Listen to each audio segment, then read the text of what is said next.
B-A-T. It's in the name. Welcome into the Helping Healing Humor podcast with Ben and Travis. Today, we are honoring International Educators Day, along with a couple of other national days. And we're going to have Dr. Laws Rushing II with us. He is the current president at Riverside Christian Academy, and he'll be moving in the summer over to Florence to hang out with Ben on a regular basis at Mars Hill Bible School. But we will have that interview right after these messages.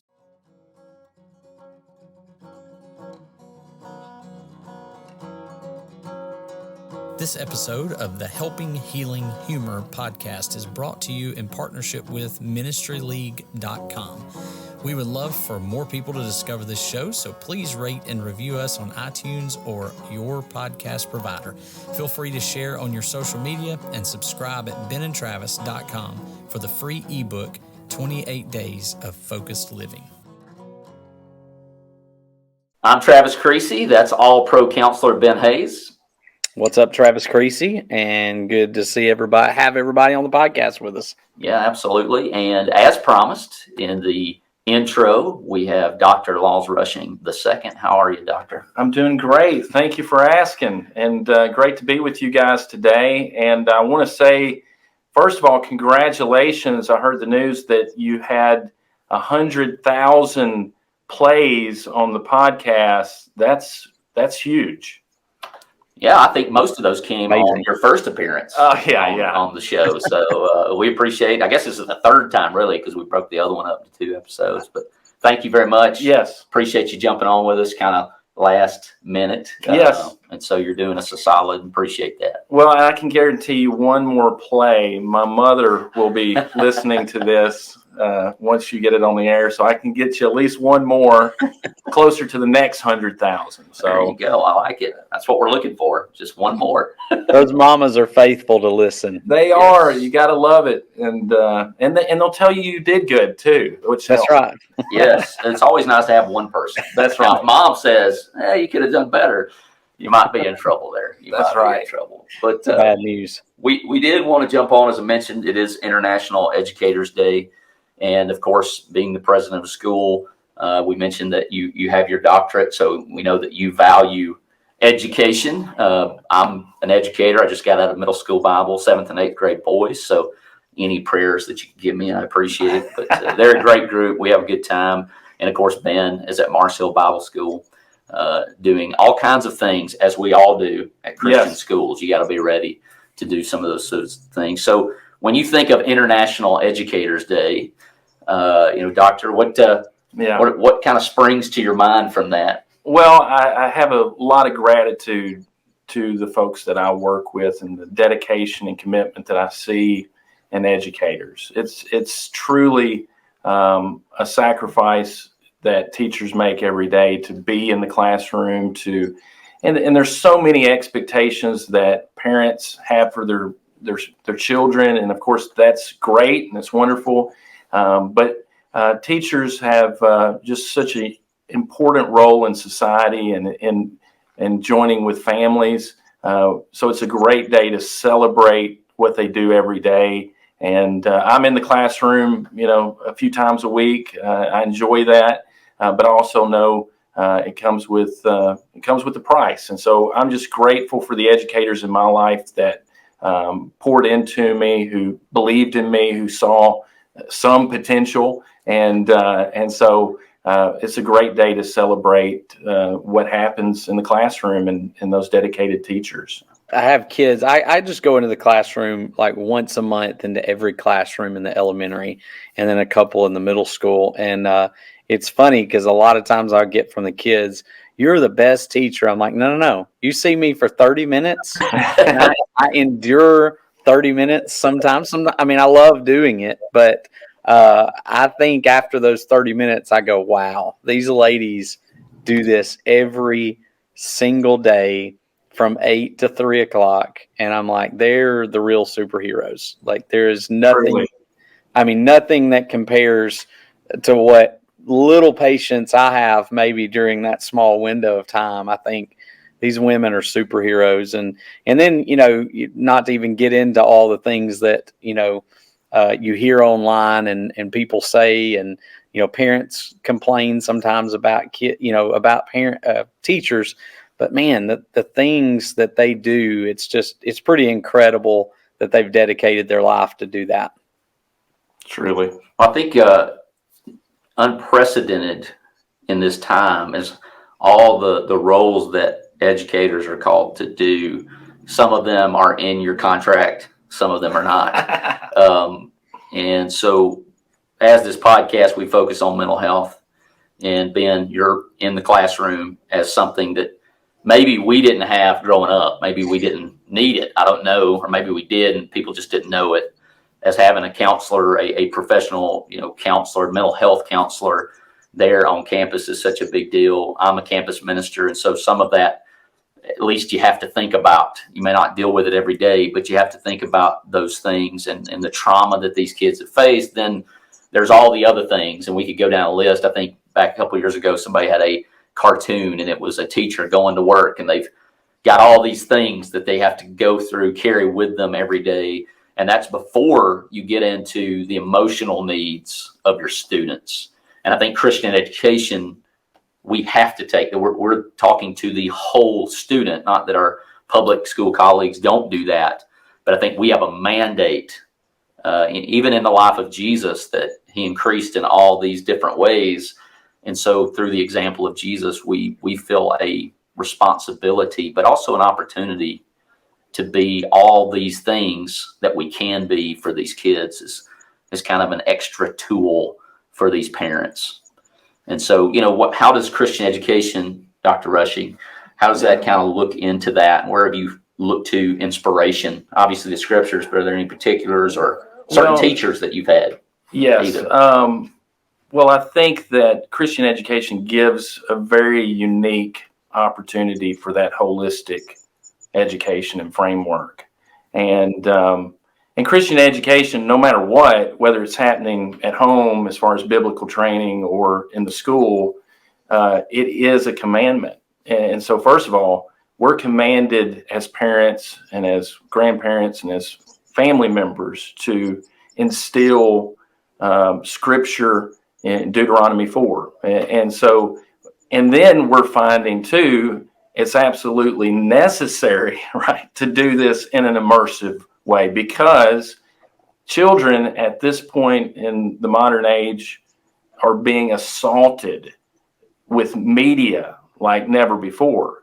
And so children are seeing and experiencing information and data on an all new level and being influenced in a way, in a powerful way, through the media consumption that everyone's doing. And so we have to commit ourselves to an immersive Christian educational model to be able to even compete with that. And so I think Christian education, the calling is, there's no greater time to be in it. And it gives just such a unique opportunity to address the whole child physically, spiritually, emotionally, and relationally.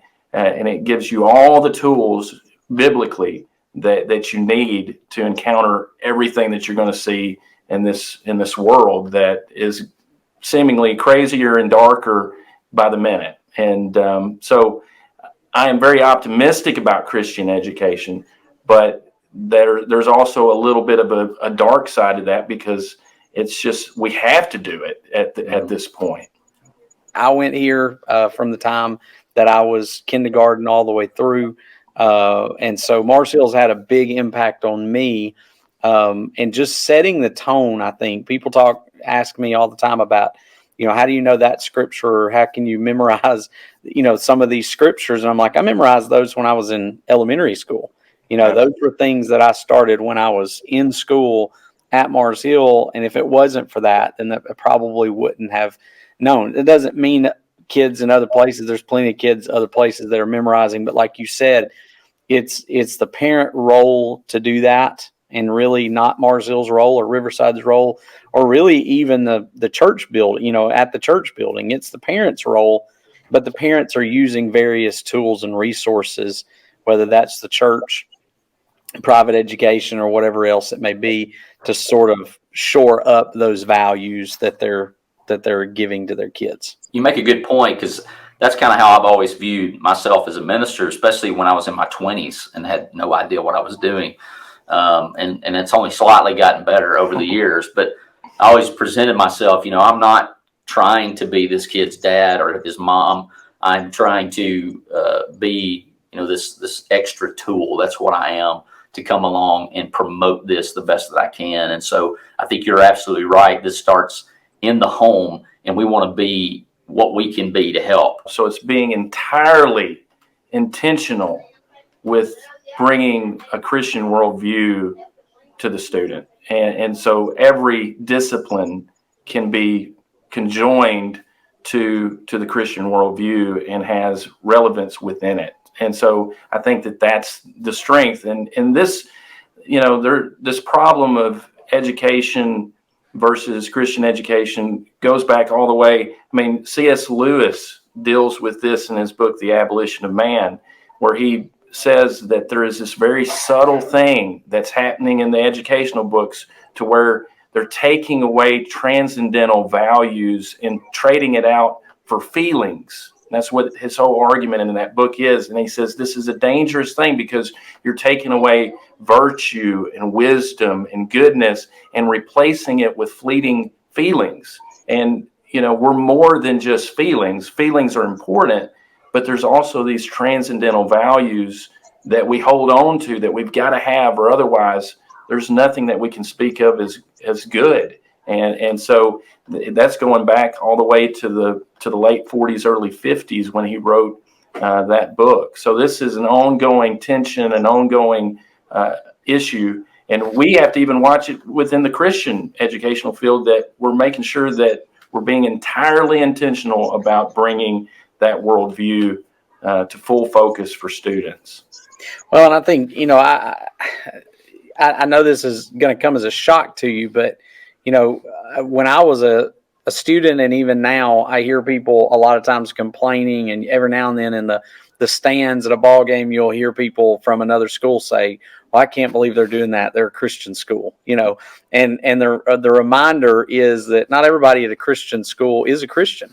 Not everybody at a religious school or private school, and not every parent is going to act that way. And then not every person that goes to a public school acts like a heathen either. So, I think there's it's important for us to understand these are schools full of kids and full of parents on both sides of the coin, whether it's a Christian education or a public education.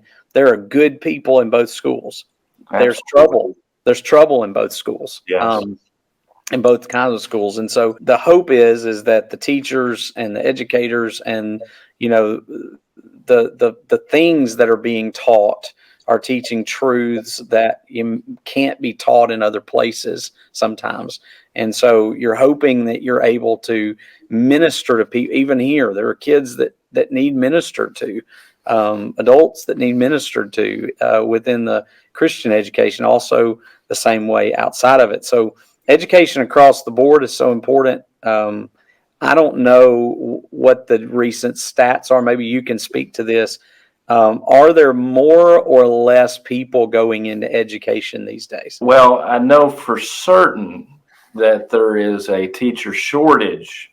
And so there is high demand for teachers everywhere. And people seem to be going into it less and less. A lot of educational programs in colleges and so on are smaller or getting smaller, because people are not finding, the pay is not as attractive, the benefits, all of those kind of things, and people are finding more economic opportunity. And so, and they're seeing the challenges that come with the classroom and the scrutiny and the sacrifice. And then they look at the numbers that go with that, and they're like, well, I'm going to go into marketing, or I'm going to, and so there is a challenge before us as a society. Are we valuing teachers? Are we showing them that we value them as much as they're worth? And so, that's a constant struggle, and recruiting and retaining talented teachers is something that I hear not only in the private school sector, but my directors of school in this county would say the exact same thing. And they're trying to recruit my teachers too from here, which I'm like, stay away. Yeah. Especially from the really good ones. I'm like, stay away from them. I see you. I think the good point you brought up is transcendental, that word. There are values, and growing up at Central High School, the teachers I love the most were the ones who projected those values.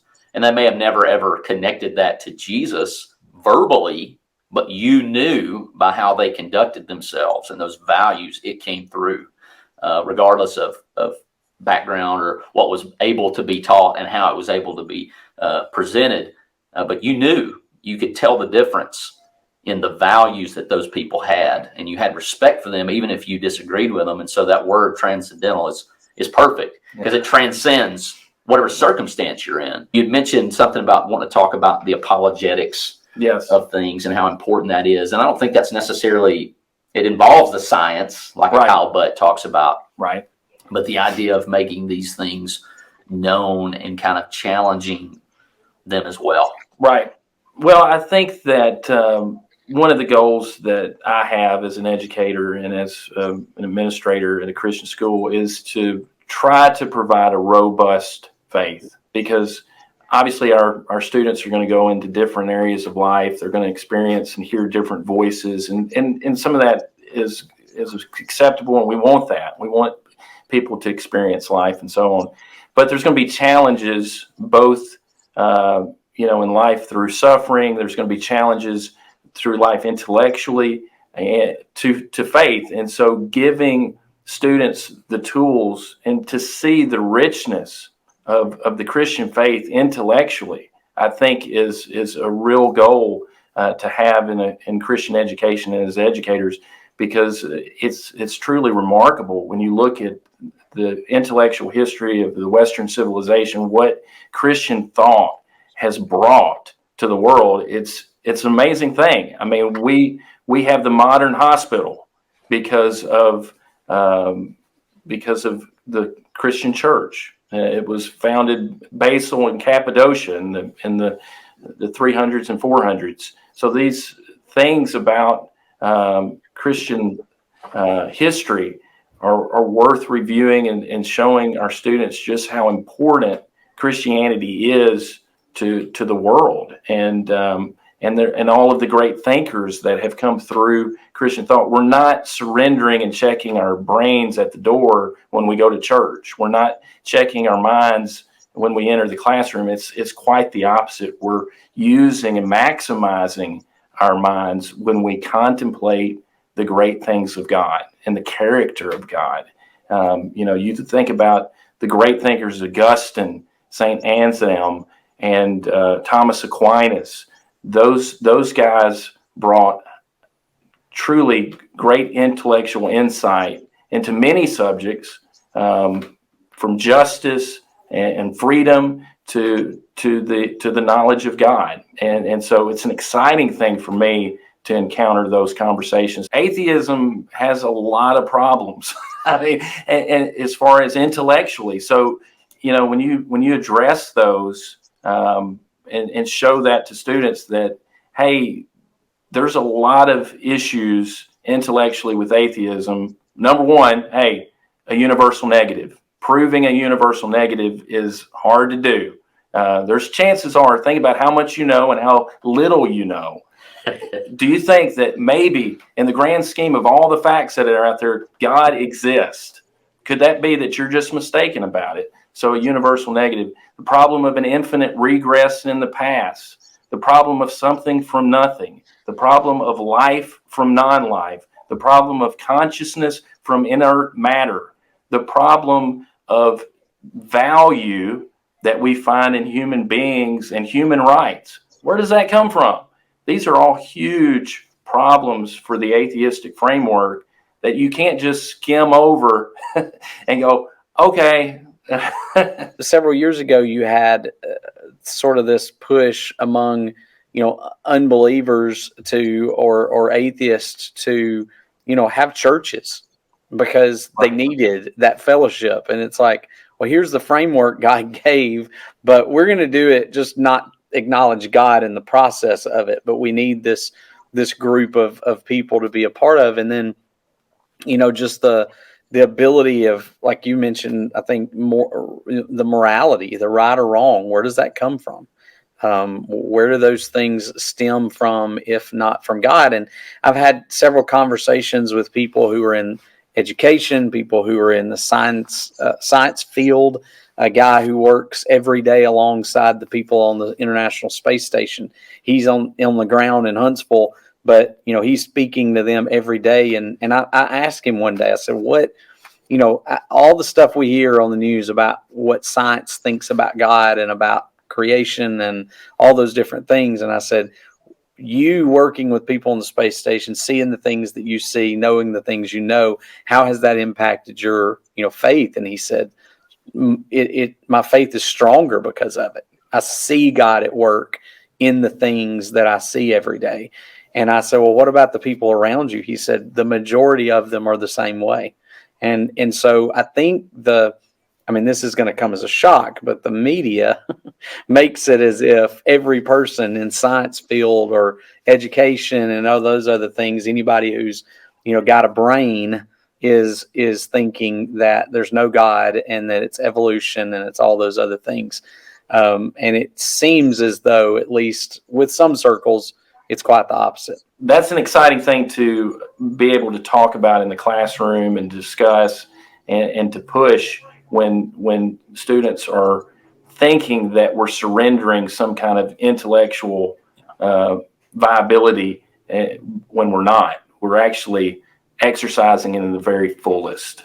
I think it's ridiculous to say that God's not allowed in schools, because God goes wherever he wants. And it's also ridiculous for people to think, well, if I put my kid in a private school or a Christian school, there are not going to be some of the same problems. Right. Wherever human beings are, there's going to be problems. We're not here to protect them from the possibilities or the thoughts. We're here to prepare them for the inevitability that things are going to not go great sometimes, or there are going to be questions that we'll never answer, but it's okay to compliment or to contemplate them. And it's not the end of our worldview if there are some questions that we can't answer, because if that's the case, no one can even afford to have a worldview, because there's always questions that we can't answer. And that's part of the fun, is seeking those things. And God's made us seekers, right? Yes. He's instilled that drive and ambition within us to seek truth and to find it. And he's a rewarder of those who diligently seek. That's him. right. And there's a lot of things. So yeah. I like that thought that spiritual forces can't be kept out of physical places. You can't put up a sign and go, no evil here, and you can't put up a sign and say no God here. Right. It's going to go where it goes. And that's why we need every bit of Jesus and the Father and the Spirit in our lives, so that we can combat it. So, we're just encouraging parents not necessarily to send their kids to a private school, but just to be aware of the forces, to be aware of the things that need to be in place to help protect your kids, whether they're in public school or private school, if they're going to a Christian college or they're going to a state school. The same issues and the same problems are going to be everywhere. But how are we equipping them to handle it? That's right. And not all attacks from the enemy are intellectual. The greatest threat probably to the Christian faith within an individual is human suffering and grief. Most of the time when you hear folks describe their spiritual journeys, and if it has ended in a atheistic framework and so on, most of the time it's not an intellectual problem. It is a problem with suffering and existential in nature. And so not only are we to equip students with this intellectual part of it, but also preparing them for that emotional part of life, because life, as beautiful as it is, there's grief to it. There's bitterness to it. There's suffering to it. And the Bible, the amazing Bible, the book, does not run away from that at all. I mean, Genesis 1, 2, and 3, you get into it, and the first thing that you find is human suffering. You look at the book of Job, and so the Bible is, and then you have Jesus, who stands in the center of human suffering and sin with Calvary. So the Bible addresses it full and center, but being able to share that with students, because those are the kind of things that will come in contradiction to faith sometimes, but the Bible deals with those things.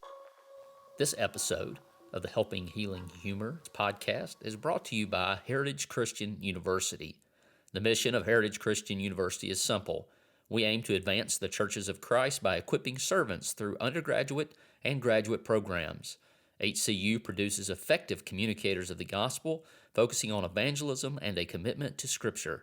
Heritage Christian University offers the following degrees: Associate of Arts in Biblical Studies, Bachelor of Arts in Biblical Studies, Master of Arts, Master of Ministry, and a Master of Divinity.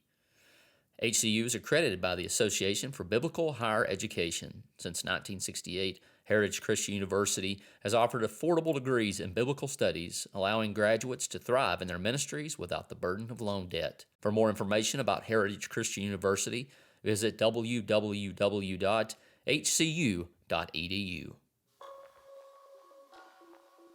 As it is National Compliment Day. Oh, it's not only International Teacher or Educator Day. It's National Compliment Day. So hint to all you parents out there and students. Go ahead and compliment your favorite teacher. But what is the best, as the question of the day, what is the best compliment you ever received? I'll go first so you guys can think about it. My first year being the head football coach here at Riverside, we won one of our games pretty handily. And a coach that was a coach here at the time, I think he, I won't give away what sport he coached because it might come across bad, but he came up to me after the game, shook my hand, and he said, "You're not as bad at this as I thought you'd be." So coming from him, that's great. That was the best compliment I've ever gotten as far as a coach is concerned. Anytime you can shatter expectations so easily, that helps. So I'm glad to know that at least at that point, I wasn't as bad as some people thought I might be. So, Laws, you got one? Well, I guess I'll follow suit as far as kind of this. There's a bit of self-deprecation in it. Being a head of school, you get to wear all kinds of hats. I mean, there's days here where people pat you on the back and you're Dr. Rushing, and then there's other days where you might be cleaning a toilet or something. But there's sometimes where I've been known to try to repair things, here on campus. And so, it's one of those struggles is repairing things. And so we got a report that, hey, the bleachers outside, there's something wrong with it. Somebody needs to go out there. So I go out there. Nobody's out there, of course. And then lo and behold, I fix it, and I'm feeling pretty proud about myself. I come in, I talk to one of my folks, and I was like, "Yeah, I got it fixed." I was real proud of it. And then she's like, "Oh, it must have been something really easy." And I was like, "Well, no, it was extremely complicated, and it took a lot of know-how, a lot of skill, and and then the same thing happened yesterday. We've got this jumbotron that we recently got placed in the gym, and so I had not touched it this whole time, putting it in process, and then I finally get up on the lift and I'm putting it together, and I come back to talk to my business manager, and she's like, "So was it something easy?" And I was like, "There it is again." No one has any faith in my building expertise. Welcome to the club. Yeah. There's a reason I'm a teacher, right? Yeah. Can we get some help here? When I think about compliments and or things people say that aren't so kind, I guess it's a good thing that I don't have a great memory, because I kind of let both of those things go. I try to just sort of, if I get a compliment, I know that, hey, it probably wasn't me. And if I get, some disappointment, sometimes I try to at least tell myself they were probably upset about something. So I don't remember a lot, but I'll just, I'll think about one that I got this weekend. somebody came up to me about my lesson last year at CYC. And it was just, they were like, I remember your lesson. It was awesome. Wow. I'm like, look, if I can get somebody to remember a lesson a year, then I feel pretty good about that. That's good. That's I feel a like, huge lot, man. like I can't remember what I preached on 2 weeks ago, Yeah. much less, so the fact that there was at least something memorable in that sort of made me feel good this week. So Ben, if we were to ask you what the name of that sermon was, could you tell us? The name of it I couldn't, but it was it had to do with I basically started at the beginning of the Bible and did a survey all the way through in like 25 minutes. It was just sort of like connecting the flow and I think it was Redemption for Me, maybe was the name that they gave it. But Nice. But anyway, just the fact that somebody remembered it more than a couple of days kind of made me feel good. So Fantastic. All right, very quickly, it's also National Peanut Butter Day, so we should knock this out. So what's your go-to peanut butter snack? I'm going to go Reese Cup or Reese Pieces. I'm constantly tempted by all the different holiday versions of those. So, well, as far as candy, yes, but as far as my go-to PB&J sandwich is a solid for me, and a glass of milk. It can midnight snack. It's a great. That's my kid's number one complaint when Whitney's gone and they got me, because they know Whitney asked, "What do you guys want for lunch?" And I'm like, "You guys get ready for your peanut butter and jelly sandwich, because that's what's happening." So. Look, I can't complain about any of those, and since you've already said those, I'm going to make people even more hungry. Reese's Pieces probably be right up there at the top. Love some Reese Cups, but then you've got, you do have peanut butter fudge. That's pretty amazing. And then the oatmeal drop cookies also have peanut butter in them. Oh yeah. And our aunts can rock those. My mom, my wife, my daughter can make it. So can you fix anything that's not good with peanut butter? Like I'm just not sure. I think I shy away from the chunky, the crunchy. I shy away from the crunchy. See, I like crunchy peanut butter too. There you go. Now the powdered peanut butter is a little different. I'm not sure. I've got people who swear by the powdered peanut butter, but I'm like, that just doesn't seem right. But I just don't know that you can go wrong. So talk about the problem of suffering. There are people out there who can't eat peanut butter. Can't get a room with peanut butter. That's like, that hurts my heart a little bit. We need to pray for those. That people, is. But Dr. Rushing, we are so thankful for your time, for you joining us. Of course, we're thankful for your work here at Riverside, and we know you'll do great things there at Mars Hill. Number one of which, keeping Ben Hayes in line. I know that's like I go from one problem to the next. Yeah. It's going to be, it'll be a lot of fun, and then that way I can, keep up with you. I mean, it's going to be. Oh, I'll be there. I'll be pestering you. Hey, can we host the dodgeball here? Can we run here? Can we do this and that? So I'm sure we can work a few things out. We look forward to having you. Looking forward to it. Well, I appreciate the invite. God bless everyone, all the listeners out there, and love you guys. Thanks for being with us for this episode of the Helping Healing Humor podcast. Be sure to download our free ebook, 28 Days of Focused Living, at benandtravis.com and receive all of our Helping Healing and Humor extra content directly in your inbox. We look forward to having you join us at the same Ben and Travis time, same Ben and Travis channel.